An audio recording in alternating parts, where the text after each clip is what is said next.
President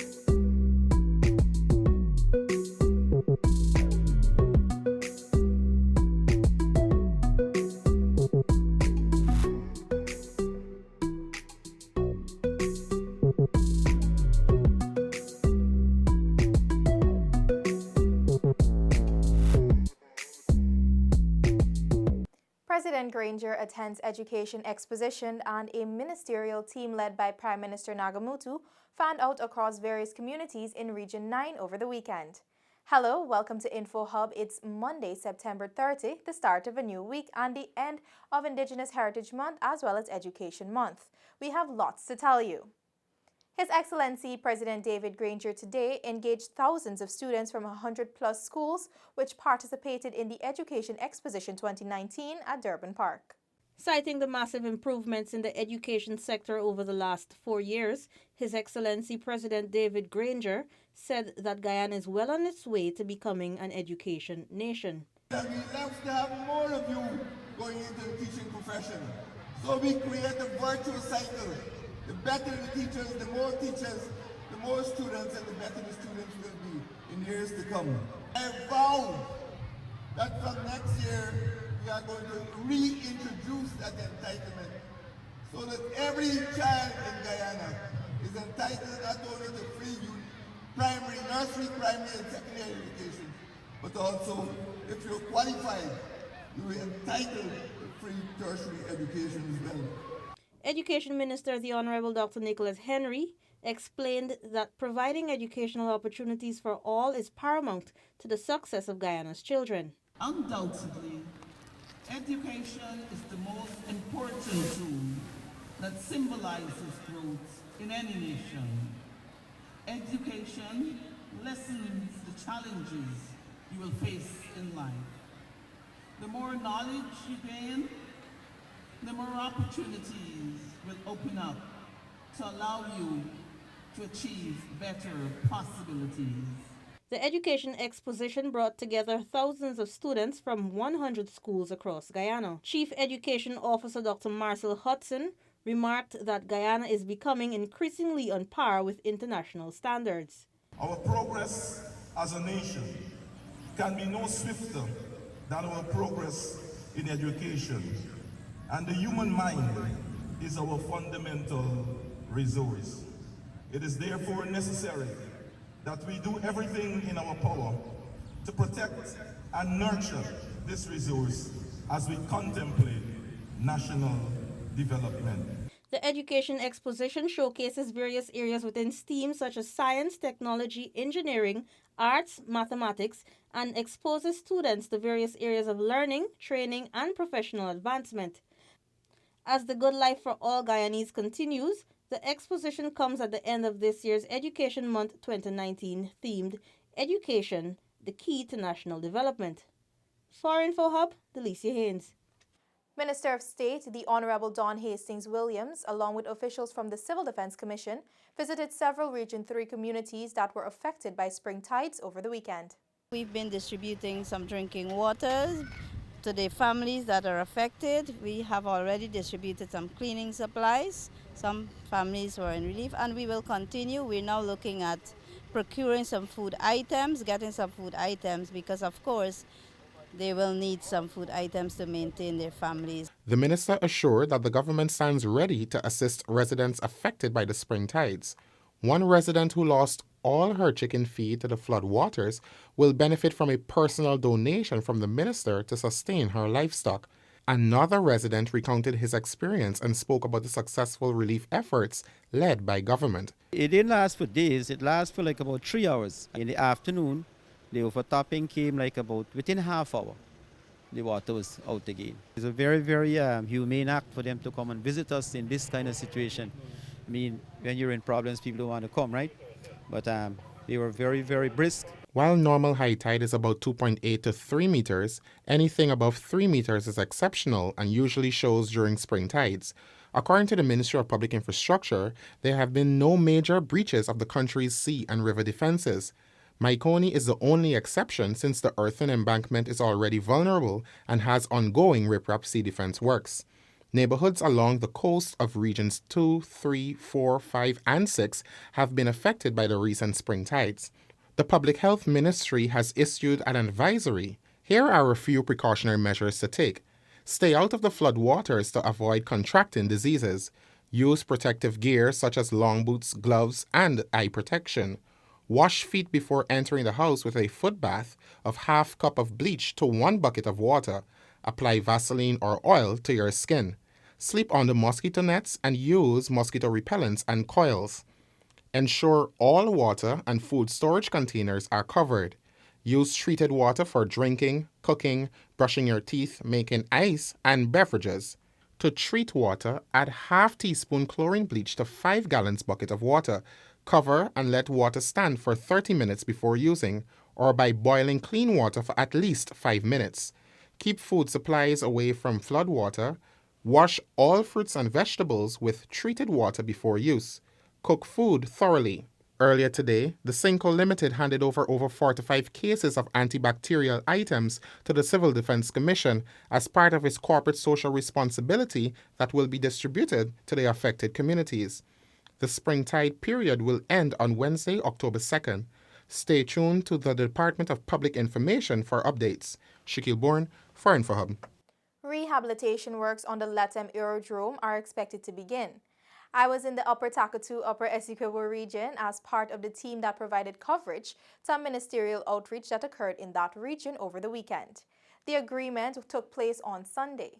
The government of Guyana is committed to seeing the Lethem Aerodrome transform into a regional airport. This was expressed by the Minister of Public Infrastructure, the Honorable David Patterson, on Sunday morning during the ceremonial signing of the agreement for the rehabilitation of the aerodrome in Lethem. The job was awarded to H. Knott & Sons Limited on September 20, 2019 for $137.3 million and has already been catered for in the 2019 budget. The government intervention on this aerodrome is a response to primarily the tourism sector. And they've asked that if we improve the infrastructure countrywide, what we will have and what their commitment would be to be a cheaper flights for Guyanese, ordinary Guyanese to be traversing here. Prime Minister, the Honorable Moses Nagamutu, was also present at the signing. He noted the project's importance to the region. This is one location that would become a hub, a regional hub, and an international hub, as the Minister has said. And we believe that the investment is worthy and the project is of critical importance to this vast region bordering a vast subcontinent, actually, Brazil. The project will see 4,000 feet of runway being upgraded, which forms phase 1 of the upgrades to meet ICAO standards. Still to come, third family returns home from hurricane-ravaged Bahamas, and Heritage Month wraps up. Details of these after the break. Are you ready to embark on a truly epic adventure to an undiscovered corner of South America, where some of the most spectacular natural attractions are unveiled within a beautifully diverse landscape? From the wetlands and savannas to the ancient mountains, magnificent waterways and lush enriching rainforest would provide a vast playground for some of the most exotic and breathtaking creatures on the planet, including many of the world's giant species. This untouched land of mystery and wonder serves up an exclusive experience for travelers. So are you ready for a new, awe-inspiring adventure? Welcome back to nature. Welcome to Guyana.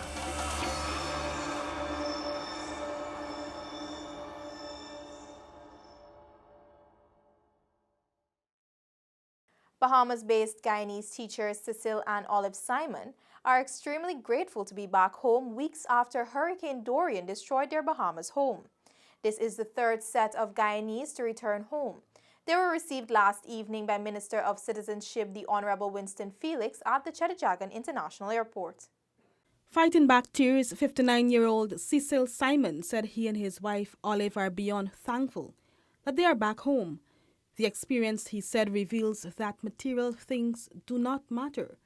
They are grateful for life. I can remember Bahamian making a statement, Hurricane Dorian is a leveling experience. Leveling in the sense that you don't have the high and mighty. The high and mighty and the low. Everybody has been reduced to the same thing. It's an experience whereby it teaches us that material things don't matter at all. You know, we come into this world with nothing, we leave with nothing. So Simon said his family lost everything in the Category 5 hurricane that swept across the Abaco Islands. Dorian flattened homes after it made landfall on September 1, with maximum sustained winds of 185 miles per hour, making it the strongest hurricane on record to affect the northwest Bahamas. Minister of Citizenship, the Honorable Winston Felix, said the Simon family is the last of 12 individuals who indicated their interest in returning home. He said when the government began making the assessment of persons willing to return, more than 100 persons initially indicated their interest. That figure was later reduced to 28, then finally 12. 5 came the first week, that is husband, wife, and 3 children. A similar number arrived last week, husband, wife, 3 children, and tonight a husband and wife, making it a total of 12.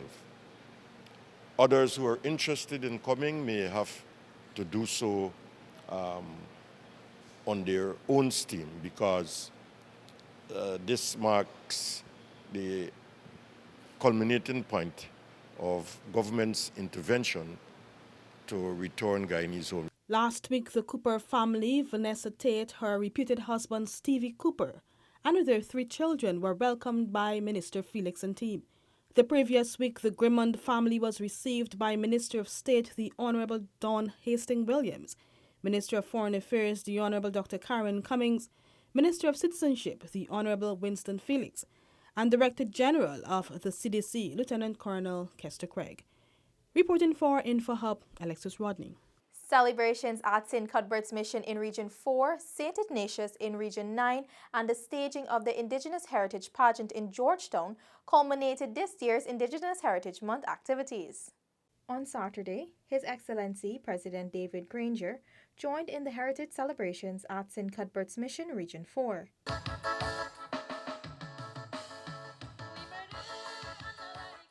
During his remarks, the President reiterated the vital role the village must play in restoring education within the region. Villages are one of the most important institutions in our country. Most Guyanese come from villages, and most Guyanese up to now still live in villages. We should honor and respect the role that villages have played in building our country.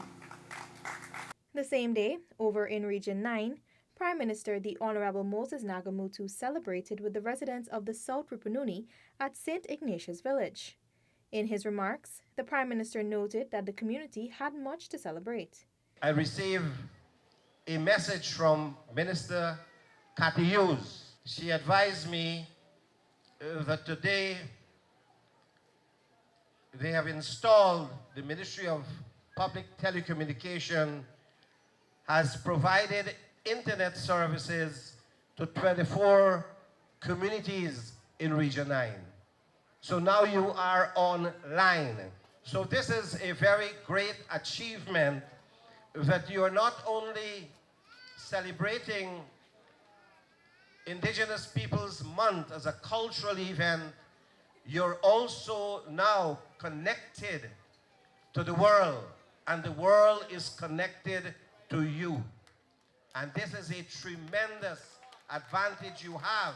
Meanwhile, in Georgetown, 10 beauties took to the stage of the National Cultural Center, vying for the crown of Miss Indigenous Heritage Queen 2019. The indigenous beauties impressed judges with their elaborate gowns, traditional outfits, and their talent pieces. But it was Esther Marslow of Region 1 that outshone the others and emerged the winner.